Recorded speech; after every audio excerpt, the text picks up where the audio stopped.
My name is Venkatesh. You can call me Venki.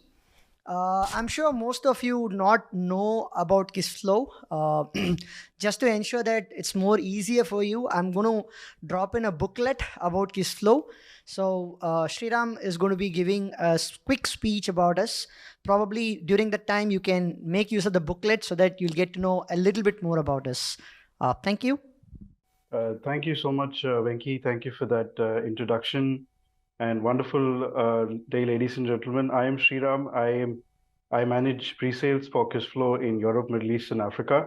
I was supposed to be there today. Unfortunately, due to last-minute logistical issues, I couldn't be present. But this is hi from Dubai, is where I'm based. Wonderful audience today. Let me jump straight into the topic, which is bridging the IT business gap with the power of low code, no code, right? So let's jump straight into the problem. What is the issue that is facing the world today, right? The world of IT today. Of course, we have several different kinds of ERPs and CRMs that drive a lot of our enterprise applications. But then the enterprise application space has grown so much that the need for new applications, new processes is increasing day by day. And this statistics tells you that there are 500 million applications that are required to be built by the next year. But there's a severe shortage of developers who can build applications for enterprise customers, right? For businesses. If we take a slightly deeper look at what is really what are the real challenges in building applications and delivering capability for businesses and enterprises, the top three that come up with a recent research from IDC is one is relevant skills, because building these applications requires a lot of skills. You need very skilled developers. But the bigger problem than that is 68% manual processes. And that's a big problem, not because people cannot automate. The problem really is that even if you automate, a lot of the processes over a period of time evolve rapidly, and because of that, the business is not able to use those processes anymore, because these applications are not able to, are not flexible enough to change with the changing business needs, right? And of course, the third and key aspect is the development speed. The development speed of building applications is something that becomes a hindrance when there is fast-paced business where you're expecting a lot of new applications and processes to be onboarded onto the IT landscape, but it takes a long time to kind of put that on place in the ecosystem. Now, what is the solution to these problems? One of the possible solutions, and one of the most common solutions nowadays that is picking up, is adoption of low code, no code, right? Which is the adoption of low code, no code platforms to solve some of these challenges. Now, although the low code, no code has become popular in recent years, what I'd like to kind of place in front of all of you for your thought is to adopt a platform approach rather than a solution-based approach, right? Typically, what we are all used to doing in large IT teams is whenever we get a problem, we look to address that problem with a particular solution, right? When there's a use case from the business, we try to address that particular use case from the business with a solution.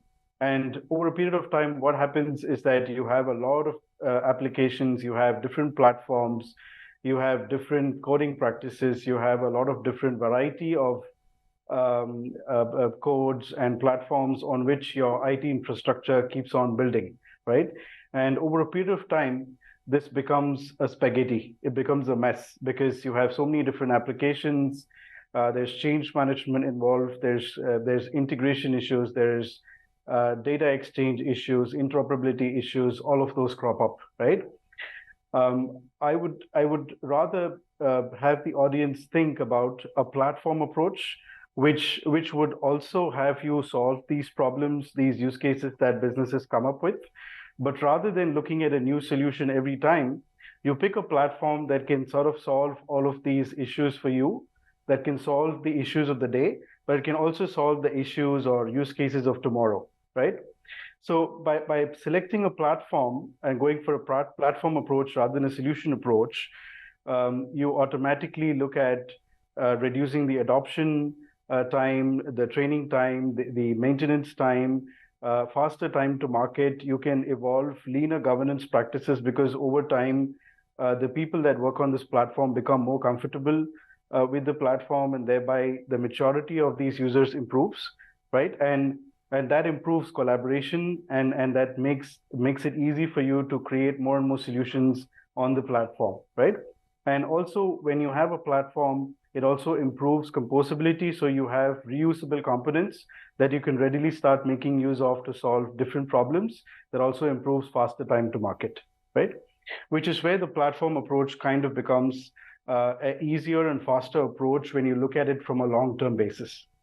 Now, is it really working? Because it sounds very good in theory, but is it something that is really working? Now, here are a few statistics from both Gartner and IDC that I've tried to pick up, right? So if you look at some of these key statistics, you see that low-code, no-code implementations, 4 out of 10 are replacing legacy applications, right? So where old, clunky, irresponsive, non-friendly UI for business users are being replaced by really cool UI, business-friendly applications on the low-code, no-code space.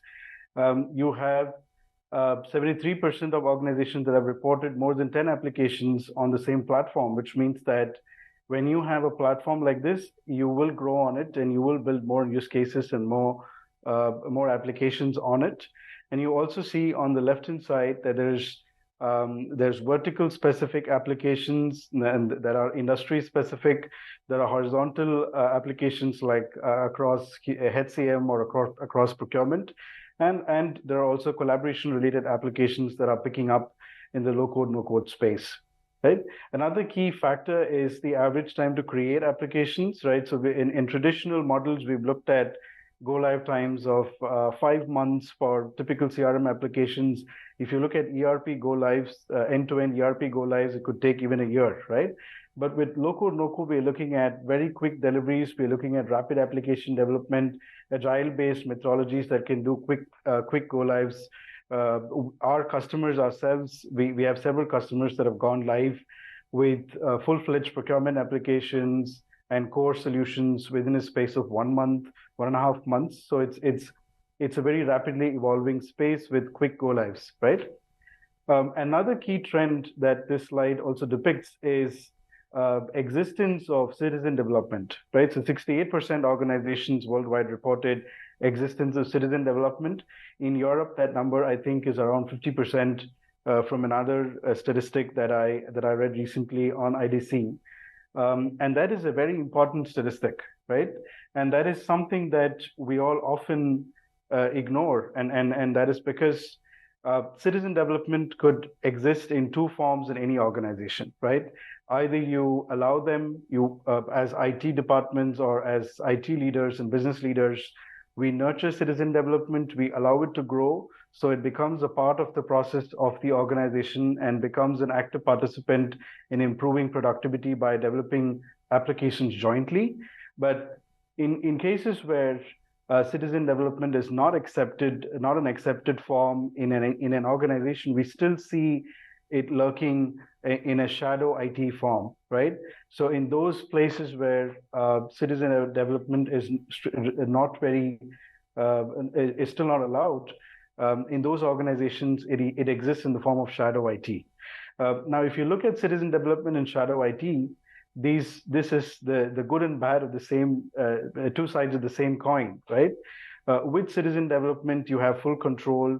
You can manage the governance aspects of how this happens. And with shadow IT, you're completely left in the dark. You don't know what is happening. Business is acquiring different applications and they run it by themselves. But at the end of the day, data security, data privacy becomes the responsibility of IT. And at some point, there are clashes, there are issues with respect to how this structure and this ecosystem evolves, right? However, although citizen development is something that is growing, there are a lot of concerns and there are a lot of issues with regards to how do you effectively manage citizen development as a practice in an organization, right? And there's a lot of body of work with PMI, there's a lot of work that is happening across multiple different organizations in terms of adapting citizen development and trying to make citizen development as one of those elements that can have a positive contribution to application building and productivity in organizations, right? In order to establish a citizen development practice, of course, business and IT will have to work closely with each other. You would need to identify processes that can effectively identify which use cases or which projects can really fit into the citizen development framework, which projects will need more IT involvement, which projects would have to be fully led by IT, and those things will have to be developed with a fair model of identifying the use cases and evaluating them based on preset criteria, right? And there are already tools available to kind of to perform these kind of evaluations. The second and very important aspect to kind of set up a citizen development practice in any organization is to be able to set up an operating model, right? Again, here there are different models that are currently prevalent. There is a competency center kind of a model, which is a top-down approach, where you have strict structures in place to control who can do what. The teams that operate in a citizen development kind of an environment are reporting into a single structure, and there is very clear and strict governance practices. And of course, there is a community of practice model, which is a more agile, more open, more transparent model, which allows for business communities within the organization to run their own applications with the lean governance practice, right? Now, when you have two schools of thoughts, you always have a third model. So, of course, there is a hybrid model that kind of combines the positives from both of these approaches and then defines roles, responsibilities, and accountabilities accordingly, right? The third and very important aspect in establishing a citizen development practice in an organization is to look at various aspects with regards to change management, governance, culture, accountability, and value, right? It is very important to set accountability and responsibility to the right people, and so that there is accountability for the work that is being done by the business or by the IT, and clear-cut roles and responsibilities must be divided. Change is often an important aspect because there could be insecurity in terms of how this would evolve in any organization. So change management with effective communication, stakeholder engagement becomes key. And it's also very important to derive the value of such platforms or such development and such practices, and to communicate that across the organization so that it becomes clear that something like this is valuable to the organization, right? And of course, building a culture of citizen development in an organization will help the organization in the long run. And you can do that by improving collaboration, by setting up environments where people can collaborate with what are the use cases they are operating with, what are the different elements that they see value in terms of with citizen development kind of models, and that would in turn increase its adoption across the organization, right? And the last is, this is not something that can be effected overnight. This is something that will have to be done over a period of time. So as the body of knowledge and the research from several organizations that have started to do this suggests, that it is very good to start small, pick a particular use case, try to implement this with a single use case, see how it works, and then try to scale that model with replicating the same with a few more use cases, and then slowly, organically develop the capability and evolve the governance by establishing collaboration and by establishing change, governance, and culture in the organization in an incremental fashion, right? So, like I said, there's a lot of body of work already available on this subject, and here's just one sample that I picked up from PMI, which depicts very effectively on how you can identify what are the use cases fit for citizen development, and then it looks at all the different aspects in terms of technical complexity, NFRs, looking at security and privacy related concerns, how many integrations would be required, and then puts that into different buckets like fast track, assisted, or IT-led delivery, in which the fast track would be cases that are fit for citizen development. Assisted would be cases where there is partnership between IT and the business, where IT looks at and takes control of NFRs and, let's say, the integrations. And IT delivery is for those projects that are complicated, which are fully led and delivered by IT.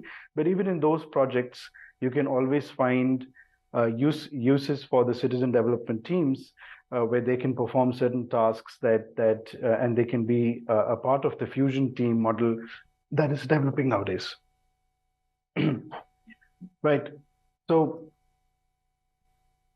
that is about the model that is evolving right now, with business and IT collaborating together to come up with implementing applications, and that kind of solves your kind of reduces the burden on IT and enables organizations to establish a faster plan to implement applications that is necessary for them.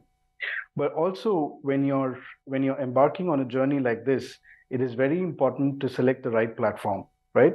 If you don't have the right platform, then all of these different things that you try to do will not fall in place.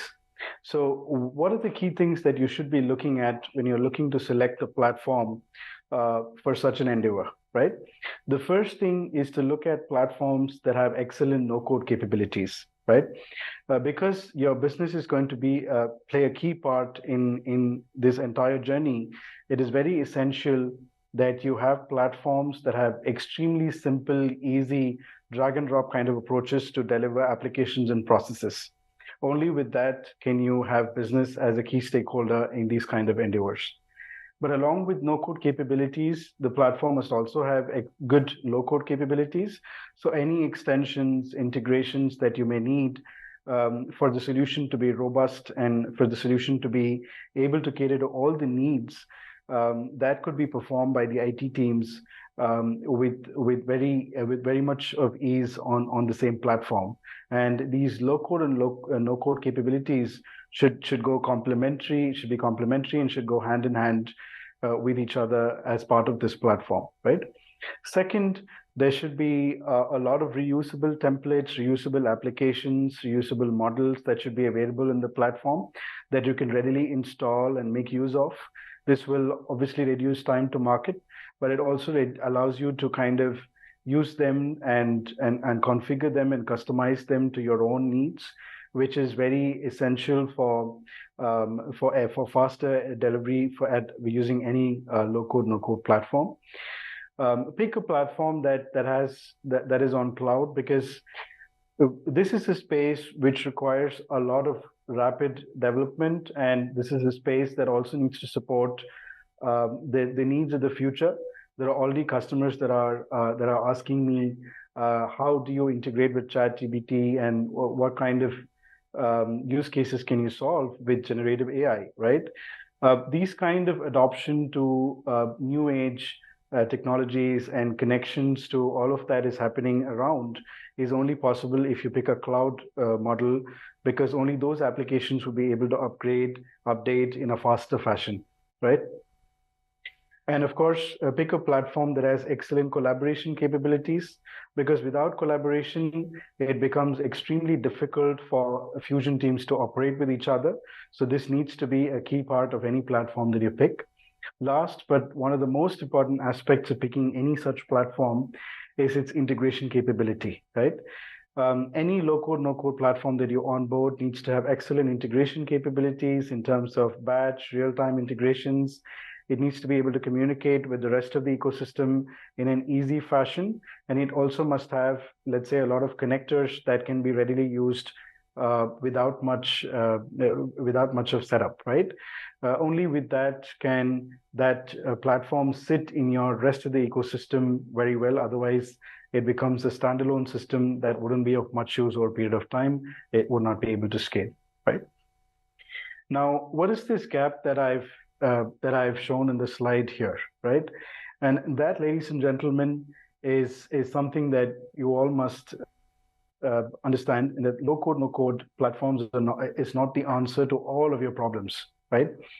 The low code, no code platforms are built to provide a layer of abstraction. They are built to provide a capability that allows you to solve 80% of your problems that are easy to solve, that are easy to manage with the business and IT collaboration. There will always be those 20% use cases that are extremely complicated, which will require custom development, right? So do not look for a platform that can solve everything, because that is impossible, right? There's no platform in the world that can solve everything. So if somebody tells you that we can do everything, then that means that you're going to get into complications, right? So pick a platform that is honest, what it can do. And of course, by that, it will come with a layer of abstraction that is going to be beneficial for you to solve your 80% use cases that typically do not need to go through the long cycle of custom development, and that can be solved easily, and that can have a faster time to market, right? Awesome. Now let me take a quick case study of one of our customers, Reckitt. Now, all of these are brands that you're probably using on an everyday basis, right? So Reckitt is a worldwide name of several brands across various products. Reckitt has been with us for several years, and over a period of time, Reckitt has built 1,200 plus applications on Kissflow. They have 10,000 plus users on Kissflow.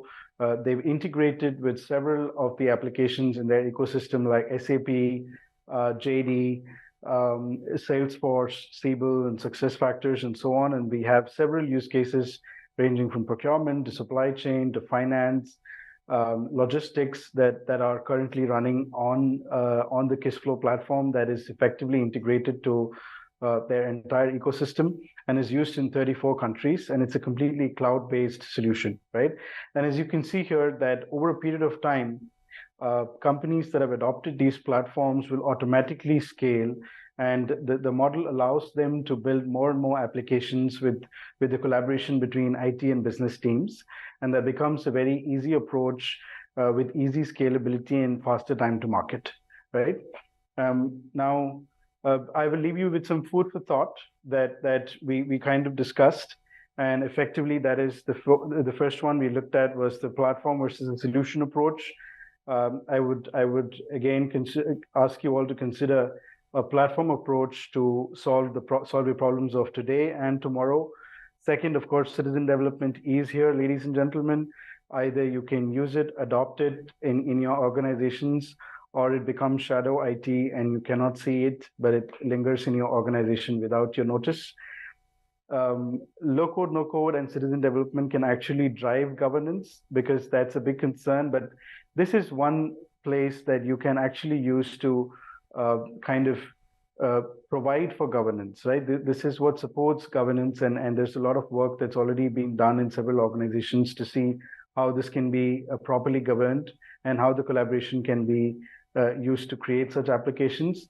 And then we also touched upon selecting the right platform for your needs, for your digital transformation needs, right? So just to quickly talk about Kissflow. Kissflow, we've been rated as the leader on the G2 grid for several years now. The recent release, or the 2023, we've also been rated as the leader on business process automation and for low-code platforms.